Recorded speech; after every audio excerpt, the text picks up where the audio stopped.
আপনার তো নেতা হবে ওই মানুষটা, একদিকে তিনি হবে মসজিদের ইমাম, অপরদিকে আগামীতে হবে সমাজ এবং রাষ্ট্রের ইমাম। আগামীতে যদি মসজিদের ইমামরা সমাজের রাষ্ট্রের ইমাম হয়ে যায়, আল্লাহর কসম এই দেশটার এরকম থাকবে না, মিনি জান্নাত হয়ে যাবে। আমাদের আমিরে জামাতে কথাই বলেছিলেন, মসজিদের ইমামরা শুধু মসজিদে বসে থাকবে না, এই মসজিদের ইমামরা সমাজের রাষ্ট্রের যখন ইমাম হবে তখন এই দেশটার চিত্রটা যেন পাল্টে যাবে। ধর্ম উপদেষ্টা আফম খালেদ সাহেব বলেই যাচ্ছে যে এই দেশটা সুন্দর করতে চাইলে, অন্যায় অপরাধ মুক্ত করতে চাইলে যোগ্য, সৎ, ন্যায় নিষ্ঠাবান মানুষকে সামনের ক্ষমতায় বসার বিকল্প নেই। কিছুদিন আগে আপনারা দুদকের চেয়ারম্যানের বক্তব্য শুনেছেন, তিনি একই কথা বলেছেন, এ দেশটা যদি অন্যায় অপরাধ মুক্ত করতে হয় তাহলে আগামীতে ভালো মানুষগুলিকে রায় দিয়ে ক্ষমতায় পাঠাতে হবে। আপনার নেতা তো কোনো চাঁদাবাজ হতে পারে না, কোনো দখলদার হতে পারে না, আপনার নেতা তো মামলা নিয়ে বাণিজ্য করতে পারে না। বলে না কেন? আপনার নেতাকে আবু জাহেল, আবুল আহাব কোন মার্কা মানুষ হতে পারে? আপনার নেতা হবে ওই মানুষটা একদিকে যিনি মসজিদের ইমামতি দিতে পারে, অপর দিকে আগামীতে সমাজে রাষ্ট্রে নেতৃত্ব দিতে পারে। ভোট যেহেতু একটা আমানত, এটা আমরা যাকে তাকে দিতে পারি না। আমরা কি আমানতের খেয়ানত করতে পারি? সূরা নিসার 58 নম্বর আয়াতে আপনি ব্যাখ্যা পাবেন। আল্লাহ পাক বলেন, ইন্নাল্লাহা ইয়া'মুরুকুম আন তুআদ্দুল আমানাতি ইলা আহলিহা। বলেন আল্লাহু আকবার। আল্লাহ পাক বলেন, আমার রায়, আমার আদেশ, আমার অর্ডার, তোমরা তোমাদের এই আমানত নামক ভোট কেবল তাদের দেবে যারা পাওয়ার হকদার, যারা যোগ্য। কথা কি শুনতেছেন? ভোট যেহেতু এটা আমানত, আপনি যাকে তাকে দিতে পারেন না। আবারও রিপিট করে বলছি, যে পাওয়ার হকদার, যোগ্য, আপনি কেবল তাকেই দেবেন। নির্বাচনের সময় ভোটের মৌসুম আসলে অনেকেই কাছাকাছি আসবে, কারণ ভোট আসলেই আমরা দেখতে পাই বিশেষ করে যারা ভোট করে তাদের সুরত পরিবর্তন হয়ে যায়। বলেন না কেন? এতদিন যে লোকটা জুমার নামাজ পড়েনি, সামনে যেহেতু ইলেকশন আসছে, ওনাকে আসরের নামাজে অনেক জায়গায় দেখতে পারবেন। বলেন না কেন? যে লোকটা এতদিন দাঁড়িয়ে দাঁড়িয়ে পেশাব করেছে, ওই লোকটার পরনে এখন পাঞ্জাবি সাদা পায়জামা দেখতে পারবেন। যে লোকটা আজীবন দাড়ির বিরুদ্ধে কথা বলেছে, সপ্তাহে নিজেও 3 দিন করে দাড়ি কেটেছে, ওই লোকটা এখন দাড়ি কাটা বন্ধ করে দেবে। ওর পোশাক আশাক, ওর আভাব, ওর চাল চলন দেখলে মনে হবে যেন আব্দুল কাদের জেলা নিয়ে এসেছে। বলেন না কেন? সবাই আসবে, কিন্তু সবার পক্ষে আপনি কিন্তু আপনার এই আমানত নামক ভোট আপনি দিতে পারেন না, কারণ আপনি এতটুকু অন্তত জানেন যে এই লোকটা কয় নাম্বার। বলেন না কেন? ভালো মন্দের জ্ঞান পৃথিবীর কাউকে আল্লাহ দেয়নি, যাদেরকে দিয়েছে তাদের নাম মানুষ। কথা কি শুনতেছেন? সেই ভালো মন্দের জ্ঞান পাবার পরে তো আপনি সবার পিছনে ছুটতে পারেন না। আপনার এই আমানত নামক ভোটটা, রায়টা আপনি সবারই দিতে পারেন না। আবারও বলছি, যে পাওয়ার যোগ্য, যে হকদার, কেবল আপনাকে তাকেই দেয়া লাগবে। সিরাজগঞ্জবাসী, আপনি যদি ভালো মানুষকে আপনার আমানত নামক ভোট দিতে পারেন, আপনার লাভ কি হবে আমি কি বলবো? সূরা নিসা 4 নম্বর সূরার 5 নম্বর পারার 10 নম্বর পৃষ্ঠার 85 নম্বর আয়াতে পাবেন। নোট করে নিয়ে যান। আল্লাহ পাক বলেন, মাইয়াশফা শাফাআতান হাসানা ইয়াকুল্লাহু নাসিবুম মিনহা ওয়া মাইয়াশফা শাফাআতান সাইয়্যা ইয়াকুল্লাহু কিফলুম মিনহা। বলেন আল্লাহু আকবার। আয়াতের দিকে খেয়াল করেন। আল্লাহ বলেন, যে বা যারা, যে কেউ হতে পারে, উনি হতে পারে, ইনি হতে পারে, আমি হতে পারি, এনারা হতে পারে, আপনারা হতে পারেন। আল্লাহ বলেন, যে বা যারা দুনিয়ায় ভালো কোনো কাজে রায় দেবে, ভালো কোনো মানুষকে সমর্থন দেবে, কথা কি শুনতেছেন? আল্লাহ পাক বলেন ওদের রায় সমর্থন পাবার পরে ওই মানুষটা যত ভালো কাজ করবে ইয়াকুল্লাহু নাসিবুম মিনহা, ওখান থেকে একটা ভালো অংশ তার আমলনামায় বার্তাবে। কে বলছেন? আগামীতে আপনার ভোট, আপনার রায়, আপনি যদি যোগ্য ভালো কোনো মানুষের হাতে দিতে পারেন, তার ব্যানারে মারতে পারেন, ওই লোকটা আপনার ভোটে নির্বাচিত হবার পরে যত ভালো কাজ করবে, আপনি হয়তো 10 বছর পরে থাকবেন না, ওই লোকটা যত ভালো কাজ প্রতিষ্ঠা করে যাবে, এই ভালো কাজগুলো যত দিন চালু থাকবে, ইয়াকুল্লাহু নাসিবুম মিনহা, এখান থেকে একটা অংশ কিয়ামত পর্যন্ত আপনার আমলনামায় যেতেই থাকবে। মুসলিম শরীফের হাদিস বলছি, নবীজি বলেন মানুষের ইন্তেকালের পরে সব বন্ধ হয়ে যাবে, 3টা আমলের দ্বার কিয়ামত পর্যন্ত খোলা থাকবে। তার ভেতরে সদকায়ে জারিয়া একটা। সদকায়ে জারিয়া ওই আমলকে বলা হয়, ওই সওয়াবকে বলা হয় যেটা চলতেই থাকে। নদীর কাছে যাবেন, দেখবেন নদীর পানি যেতেই আছে যেতেই আছে, হাতের ঘড়ির দিকে তাকাবেন, ও ওর মতো করে চলতেই আছে। নদীর স্রোত সময় কারোর জন্য অপেক্ষা করে না, ওরা আপন গতিতে চলে। সদকায়ে জারিয়া ওই আমলকে বলা হয় যেটা মানুষের জন্য অটোমেটিকলি চলতেই থাকে চলতেই থাকে। আবার সিস্টেম দেখুন, আল্লাহ পাক বলেন যে কেউ হতে পারে যারা খারাপ কোনো কাজে রায় দেবে, খারাপ কোনো মানুষকে, অযোগ্য অপদার্থ কোনো মানুষকে রায় দেবে, সমর্থন দেবে। আপনার রায় সমর্থন পাবার পরে অযোগ্য অপদার্থ 2 নাম্বার কোন মানুষ যদি ক্ষমতার চেয়ারে বসে পড়ে, অযত আকাম কুকাম করবে, ইয়াকুল্লাহু কিফলুম মিনহা, ওখান থেকে খারাপের একটা অংশ আপনার আমলনামায় বার্তাবে। কে বলছেন? বলেন। নবীজি বলেন কিয়ামতে অনেক মানুষ দুঃখ করবে, আফসোস করবে হাতে আমলনামা পাওয়ার পরে, ডাক দেয়া বলবে রব্বুল আলামিন কি গো, আমি তো দুনিয়ায় নামাজি ছিলাম, আমি তো রোজাদার ছিলাম, আমি তো হজ ওমরা করেছিলাম, জীবনে এই কাজগুলি তো আমি করিনি, কিন্তু কি আজকে তো আমলনামা দেখছি যে ভিন্ন হয়ে গিয়েছে। আল্লাহ তাআলা ডাক দিয়ে সান্ত্বনা দেবে, বান্দা আমি আল্লাহ জানি তুমি যা বলছো, দুনিয়ায় তুমি নামাজি ছিলে, রোজাদার ছিলে, হাজি ছিলে, গাজী ছিলে, তুমি যে এই কাজগুলি করনি, তুমিও যেমন জানো আমি আল্লাহ তেমন জানি, কিন্তু এমন এমন কাজে এমন এমন মানুষকে তুমি রায় দিয়েছো, সমর্থন দিয়েছো, সে তোমার রায় সমর্থন পাবার পরে বসেছিল না, ও ক্ষমতার চেয়ার পাবার পরেই অফেনে মদ খাবার বৈধ লাইসেন্স দিয়েছিল। এই বলে না কেন? হালাল পতিতালয় চালু করেছিল, রাষ্ট্রীয় সম্পদ সব দেশ থেকে ভিন্ন দেশে পাচার করেছিল। সিরাজগঞ্জবাসী এই জন্য যাকে তাকে রায় দেয়া যাবে না, যাকে তাকে সমর্থন দেয়া যাবে না। সমর্থন রায় দেবার আগে অন্তত চিন্তা ভাবনা করার দরকার আছে না নেই?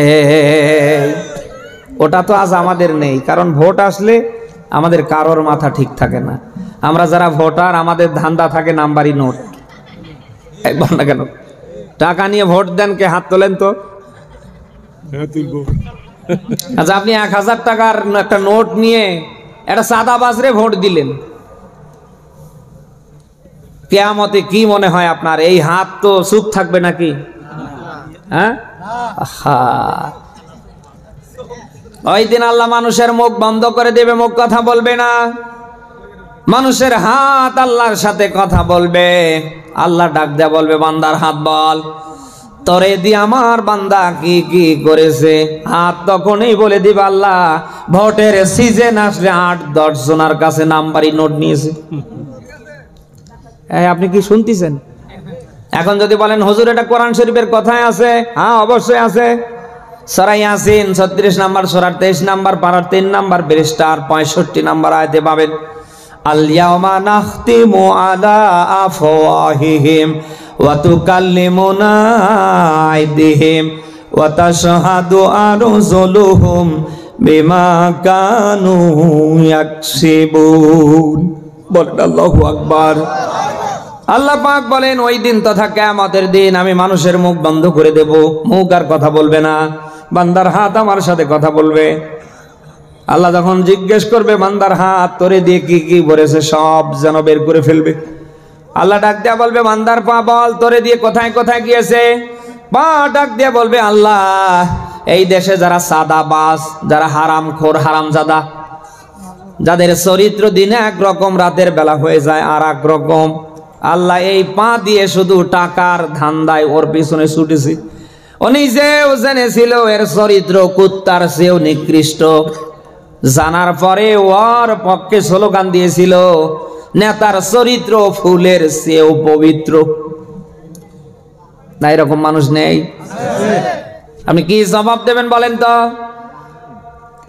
আজকে একটা ছাগল বাজারে কিনতে চান, মালিককে টাকা বুঝিয়ে দেন, রসিদ কাটা হয়, মালিক রশি আস্তে করে হাত রদবদল করে, আপনার হাতে ছাগলটা তুলে দেয়, ছাগলের গলায় রশি লাগানো, আপনি দড়ি ধরে টানবেন, ও তো তাড়াতাড়ি আসার কথা। আপনি খেয়াল করে দেখবেন ও কিন্তু আসতে চায় না, ওর দুইটা পা দিয়ে এরকম করে যেন ব্রেক ধরে। ও আপনার দিকে তাকিয়ে আপনার বোঝাতে চায় মালিক রাতেই কি আমারে শেষ করে ফেলা হবে না আমার দ্বারা বংশ বিস্তার হবে। একটা ছাগল চতুষ্পদ জন্তু জানোয়ারের ভেতরে সবার সাথে আসতে চায় না, বলেন না কেন? পা দিয়ে ব্রেক ধরে অন্তত চিন্তা করে এরপরে আসে। অথচ আপনি পৃথিবীর ভেতরে সৃষ্টির ভেতরে ভিআইপি সেরা, বলেন? এমন এমন মানুষের পিছনে আজকে আপনি স্লোগান দেন, এমন এমন মানুষের পিছনে আপনি ছুটছেন। ও কি মানুষ বলেন? ওকে আল্লাহ কিয়ামতে জাহান্নামে দেবে কি করে? ও তো গিয়েই বসে আছে। আশা করছি এরকম করবেন না, অন্তত কারোর পিছনে যাওয়ার আগে, কারোর পক্ষে স্লোগান দেওয়ার আগে চিন্তা ভাবনা করে দেবেন, কারণ আপনার অঙ্গ প্রত্যঙ্গ সম্পর্কে কিয়ামতে জিজ্ঞেস করবে কে? সেদিন যদি আপনি বাঁচতে চান ভাই, আমি আপনাকে ভাই হিসাবে, দিনী মুসলিম ভাই হিসাবে বাঁচাতে চাই। আমি দেখতে পাচ্ছি কোরআন হাদিসের চশমা পরে আপনি যাদের পিছনে ছুটছেন, আপনি যাদের পিছনে টাকার নেশায় ঘুরছেন, ওরা জাহান্নামে যাবে কি করে? গিয়েই বসে আছে। আমি আপনাকে দিনী মুসলিম ভাই হিসাবে সেই জাহান্নামের পথ থেকে ফেরাতে চাই। এখন আপনি যদি মনে করেন যে না ও আমার দরকার নেই, অন্তত কিয়ামতে তো আর বলতে পারবেন না যে এই কথাগুলো কোনো হুজুর আমাদের বলেনি, এজন্য আমি বলে গেলাম। আমি জানি যে কথাগুলি বললে আমার উপর প্রভাব পড়বে, একদল খেপে যাবে, এরপরেও আমি বলছি কারণ আমাকে বলাই লাগবে, বলেন না কেন? আপনাদেরকে ওই দিন যেমন আল্লাহ জিজ্ঞেস করবে, আমাকেও কিন্তু করবে, ওই শুধু 2 পকেট ভর্তি টাকা নিয়ে এসেছিস, সময়ের কথা তো সময় বলিসনি। আমি যেন আল্লাহর আদালতে আমার কথাগুলো ভিডিও ফুটেজ আমি যেন দায়ের করতে পারি, এই জন্য রিস্ক নিয়ে সারা দেশে বলি। এখন মানবেন কি মানবেন না এটা আপনাদের ব্যাপার। কথা কি আপনারা শুনতেছেন? সিরাজগঞ্জবাসী আমরা ছিলাম, ভালো মানুষকে যদি আমরা, যোগ্য মানুষকে, সৎ মানুষকে যদি আমরা আগামীতে রায় দিয়ে সমর্থন দিয়ে জায়গা মতো বসাতে পারি, ওই লোকটা আমাদের ভোট পাবার পরে যত ভালো কাজ সমাজে রাষ্ট্রে করবে, এখান থেকে একটা অংশ কিয়ামত পর্যন্ত আমাদের আমল নামায় পাঠাবে কে? দুনিয়ায় যেহেতু চিরদিন কেউ থাকবে না, দুনিয়া যেহেতু থাকার জায়গা না, এ দুনিয়াটা যেহেতু আখিরাতের একটা বাজার, এখানে যেমন কর্ম করবেন কিয়ামতে আল্লাহ কিন্তু তেমনই প্রতিফল দেবে, বলেন? আজকে সকাল বেলা যারা বাজার করেছেন, যা বাজার করে নিয়ে এসেছেন, বউ কিন্তু দুপুরে তাই রান্না করে দিয়েছে, এমনকি এখান থেকে যাবার পরে কিন্তু তাই খেতে পারবেন। আরে ভাই, দুনিয়াটা আখিরাতের একটা বাজার, আপনার কর্ম যেমন হবে কিয়ামতে আল্লাহ আপনাকে তেমনই প্রতিফল দেবে, বলেন না কেন? নবীজি বলেন দুনিয়াটা আখিরাতের বাজার, এখানে যারা যেমন করবে কিয়ামতে আল্লাহ তেমন তাকে প্রতিফল দেবে। আমরা আরবিতে একটা প্রবাদ বাক্য পড়েছিলাম, কামা তাদিনু তুদান, যেমন কর্ম তেমন, বলেন বলেন, যেমন কর্ম তেমন। আপনার কর্মই যদি ভালো না হয় আপনি কি ফল পাবেন ওটা তো আপনি নিজেও জানেন। সূরা মুদ্দাসসিরের 38 নম্বর আয়াতে আল্লাহ এত কথা দিয়েছে, কুল্লু নাফসিম বিমা কাসাবাত রহিনা। আলেম যারা আছেন তারা বুঝবেন, এই যে র হা ইয়া নুন, রহিন, রহিন মানে আটকা পড়া, রহিন মানে ধরা খাওয়া, কি করা বলেন? আল্লাহ পাক বলেন কিয়ামতে প্রত্যেকটা মানুষ আটকা পড়বে, ধরা খাবে তার কর্মের কারণে।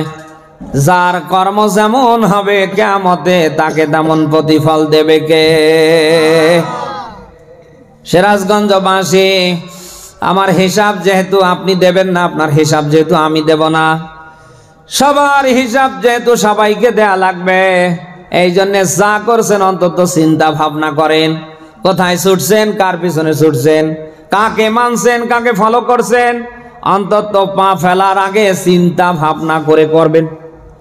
বলেন, আপনার হিসাব কিন্তু আপনার বিবি দেবে না, আপনার ছেলে মেয়ে দেবে না, মা বাপ দেবে না, আপনার নেতা খাতা দেবে না। আপনার হিসাব কিন্তু কিয়ামতে আপনাকেই দেয়া লাগবে।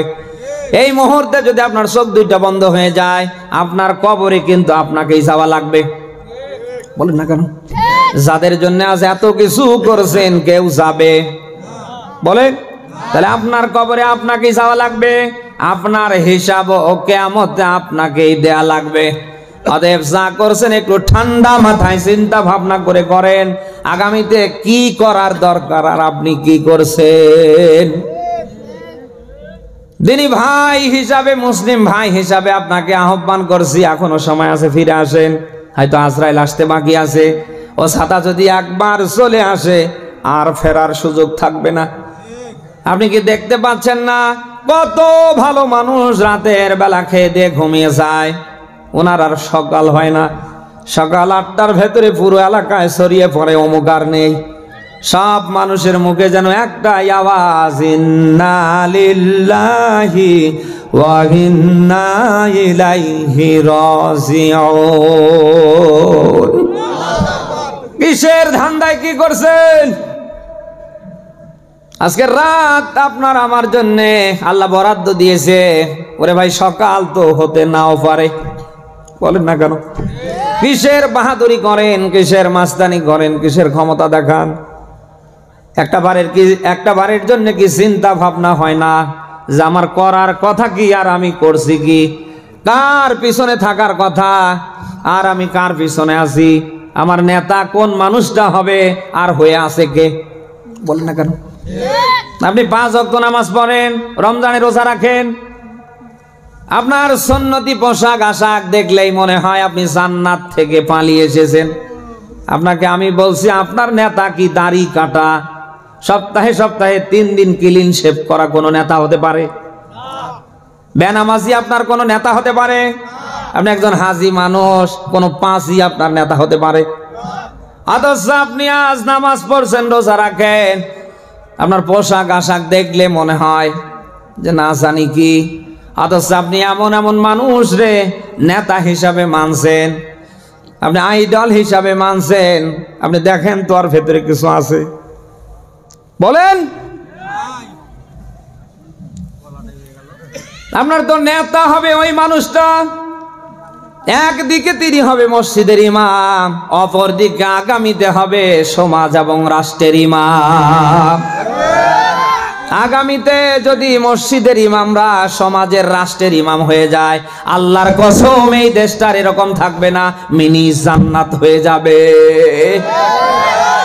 আমাদের আমিরে জামাতে কথাই বলেছিলেন, মসজিদের ইমামরা শুধু মসজিদে বসে থাকবে না, এই মসজিদের ইমামরা সমাজের রাষ্ট্রের যখন ইমাম হবে তখন এই দেশটার চিত্রটা যেন পাল্টে যাবে। ধর্ম উপদেষ্টা আফম খালেদ সাহেব বলেই যাচ্ছে যে এই দেশটা সুন্দর করতে চাইলে, অন্যায় অপরাধ মুক্ত করতে চাইলে যোগ্য, সৎ, ন্যায় নিষ্ঠাবান মানুষকে সামনের ক্ষমতায় বসার বিকল্প নেই। কিছুদিন আগে আপনারা দুদকের চেয়ারম্যানের বক্তব্য শুনেছেন, তিনি একই কথা বলেছেন, এ দেশটা যদি অন্যায় অপরাধ মুক্ত করতে হয় তাহলে আগামীতে ভালো মানুষগুলিকে রায় দিয়ে ক্ষমতায় পাঠাতে হবে। আপনার নেতা তো কোনো চাঁদাবাজ হতে পারে না, কোনো দখলদার হতে পারে না, আপনার নেতা তো মামলা নিয়ে বাণিজ্য করতে পারে না। বলেন না কেন? আপনার নেতাকে আবু জাহেল আবু লাহাব কোন মার্কা মানুষ হতে পারে? আপনার নেতা হবে ওই মানুষটা একদিকে যিনি মসজিদের ইমামতি দিতে পারে, অপর দিকে আগামীতে সমাজে রাষ্ট্রে নেতৃত্ব দিতে পারে। আপনি কি পেরেছেন ওই রকম নেতা নির্বাচন করতে? আর আপনি এমন নেতার পিছনে ছুটছেন, নেতার একুলো নেই ওকুলো নেই।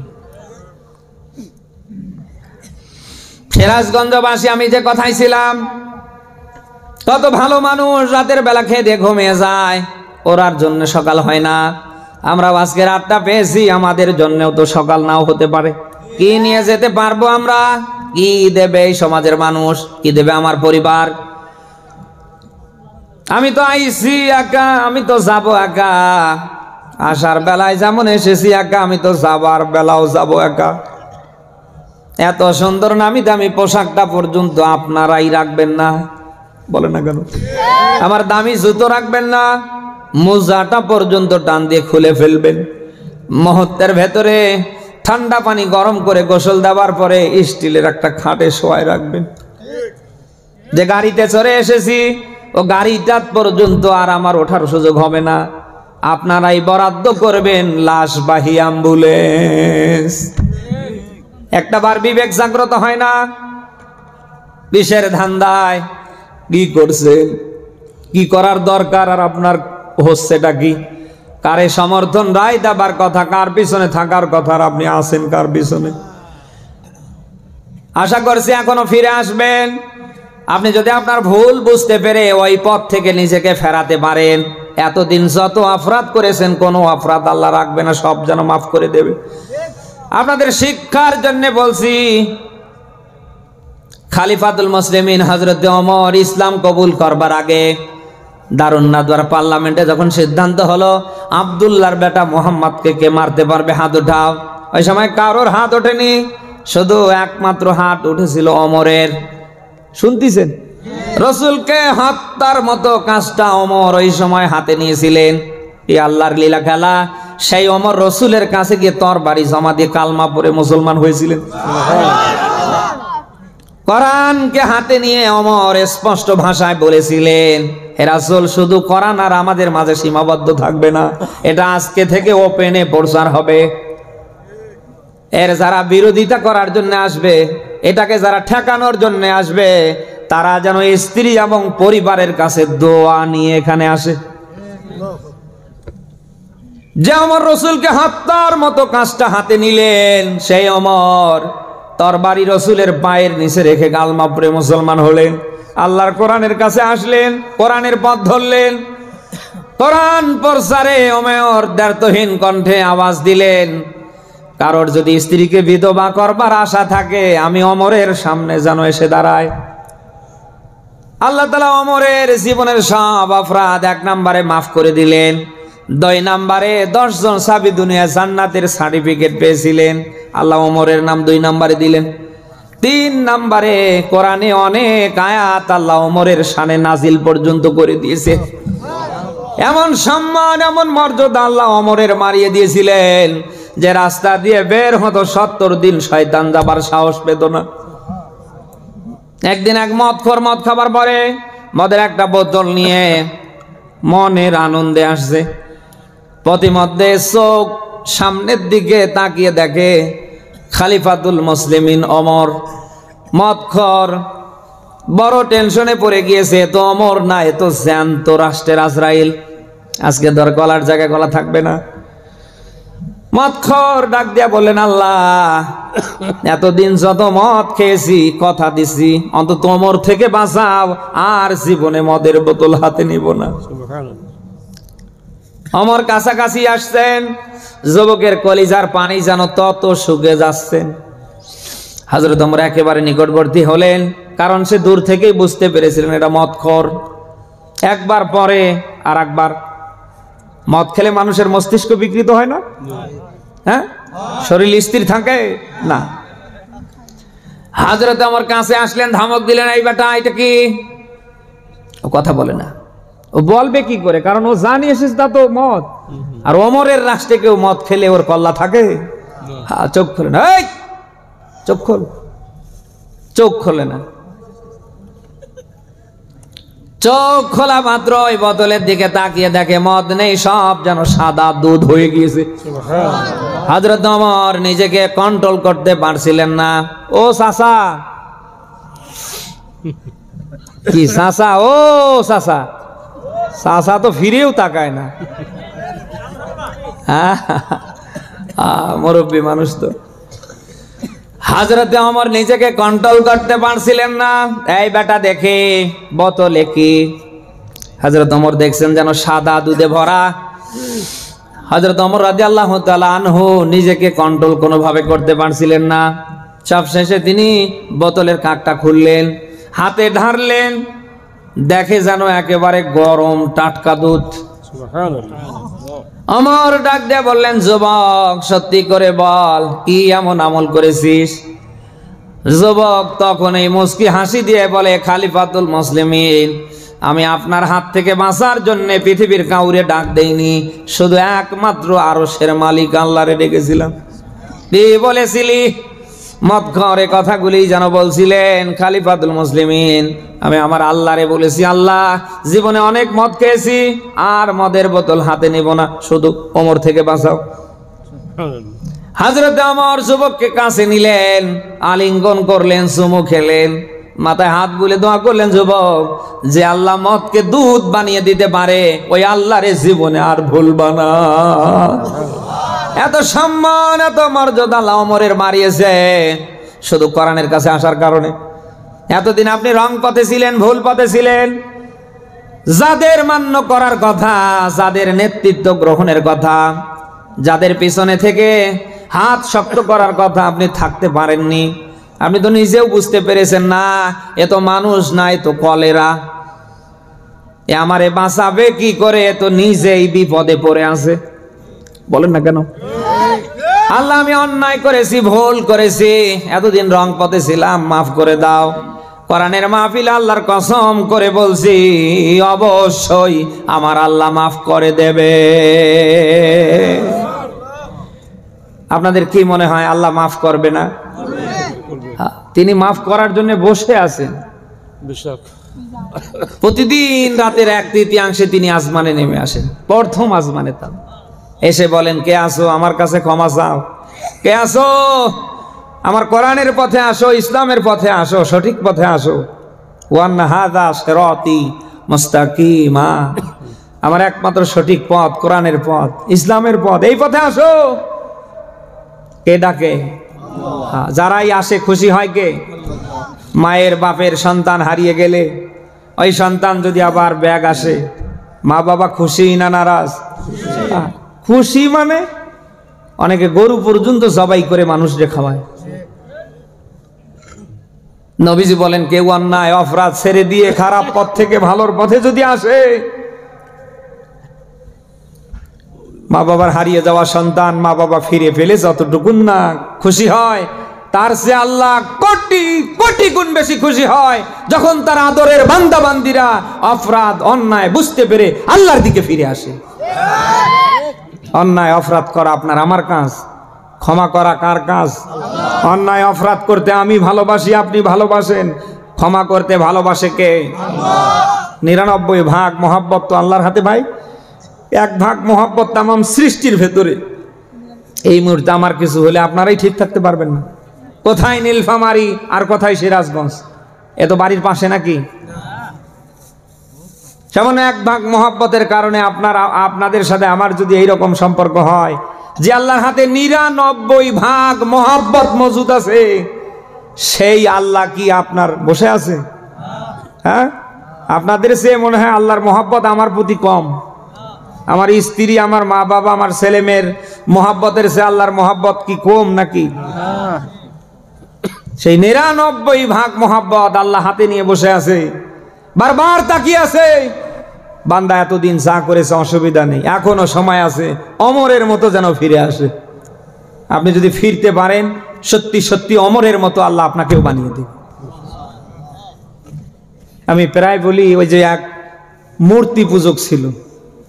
উনি 27 বছর, কত বছর, ওই মূর্তির সামনে এসে বলতো সনাম সনাম, তার একটা দেবতার এটা নাম। তো একদিন সনাম বলতে গিয়ে উনি সমাদ বলে ফেলেছে।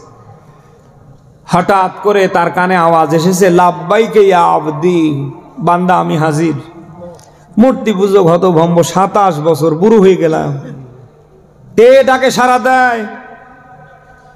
আমি তো সনাম বলতে গিয়ে সমাদ বলে ফেলেছি, কে ডাকে সাড়া দেয়?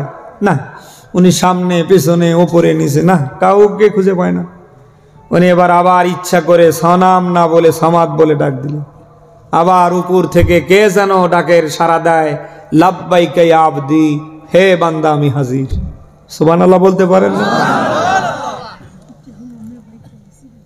ওয়া নাহনু আকরাবু ইলাইহি মিন হাবলিল ওয়ারিদ, আল্লাহ যে এত কাছাকাছি। এই জন্য যা করেছেন ভাই, ফিরে আসেন, সময় আছে।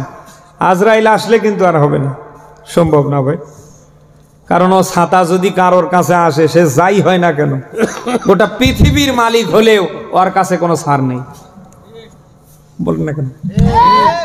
বাদশাহ সাদ্দাদের জীবনী কম বেশি সবাই পড়েছেন। 23টা রাষ্ট্রের স্বর্ণ মুদ্রা দিয়ে নিজের আরাম আয়েশের জন্য একটা বালাখানা বানিয়ে ফেললেন। 1 বছর 2 বছর ধরে নয়, লং 20টা বছর সময় নিয়ে, 20 বছর সময় নিয়ে একটা বালাখানা তৈরি হয়েছে, রেস্ট হাউস তৈরি হয়েছে, একটা প্রাসাদ বানানো হয়েছে। একই যেন তেন ফুল কাজ কমপ্লিট হয়ে গিয়েছে। বাদশাহ তার লোকজন জনবল নিয়ে একেবারে গেটের কাছে হাজির। গোটা রাষ্ট্রে এলান হয়ে গিয়েছে, আজ বাদশার বালাখানা উদ্বোধন হবে। বিভিন্ন রাষ্ট্র থেকে মানুষরা অতিথি হিসাবে এসেছে, কিন্তু আল্লাহর কি লীলা খেলা। বাদশাহ সাদ্দাত যখন তার জনবল লোকবল নিয়ে তার বালাখানার গেট বরাবর গিয়েছে, মুহূর্তের ভেতরে তিনি দেখতে পেলেন সাদা পোশাক পরা একটা মানুষ যেন দাঁড়িয়ে আছে। বাদশাহ ডাক দিয়া বললেন, কে গো তুমি, কোথায় তোমার বাড়ি? এই যাই। মালাকুল মউত মানুষের মতো প্রতি উত্তরে বললেন, বাদশাহ সাদ্দাত, আমি দুনিয়ার কোনো মানুষের মতো মানুষ না, আমি আল্লাহর পক্ষ থেকে পাঠানো ফেরেশতা মালাকুল মউত আজরাইল। বাদশাহ সাদ্দাতের কলিজায় যেন পানি নেই, কলিজাটা যেন শুকে যাচ্ছে। ডাক দিয়া বললেন, অসময় কেন? যে আল্লাহ এই মুহূর্তে পাঠিয়েছে, তোমার জান কবজ করা লাগবে। বাদশাহ সাদ্দাত 2টা হাত বের করে অনুরোধ শুরু করে দিলেন, অন্তত আমারে আমার বালাখানা উদ্বোধন করে ভিতরে ঢোকার সুযোগ দেয়া হোক। মালাকুল মউত ফেরেশতা আজরাইল যেন এ কথাই বলছিলেন, লা ইয়াস্তাখিরুনা সাআতাও ওয়া লা ইয়াস্তাকদিমুন। মরণ যখন কারো নিকটবর্তী হয়, তাকে সামনেও যেতে দেয় না, পিছাতেও। এই মুহূর্তে আল্লাহর অর্ডার হয়েছে, তোমার জান কবজ করাই লাগবে, শুধু হাত বের করতে দেরি। বাদশাহ সাদ্দাত ঘোড়ার পিঠ থেকে মাটিতে পড়ে মরতে দেরি না। সিরাজগঞ্জবাসী, মরণ শুধু আপনার আমার পিছনে ঘুরছে ঘুরছে, ও শুধু অপেক্ষায় আছে আল্লাহর ইঙ্গিত ইশারার। আল্লাহ বলবে ধর, 1টা সেকেন্ডও লাগবে না আপনারে ধরতে। বলেন না কেন? মরণ থেকে যেহেতু আমরা কেউ রেহাই পাবো না, বাবারও যেহেতু কোনো সুযোগ নেই, জানি না এই মরণ কখন কার সামনে দরজায় এসে নক করবে। আমার মনে হয় মরণকে সামনে রেখে এখনই আমাদের ফিরে আসার দরকার আছে না নেই? কারা পারি দেখি লিল্লাহে তাকবীর। আল্লাহ যেন কবুল করে।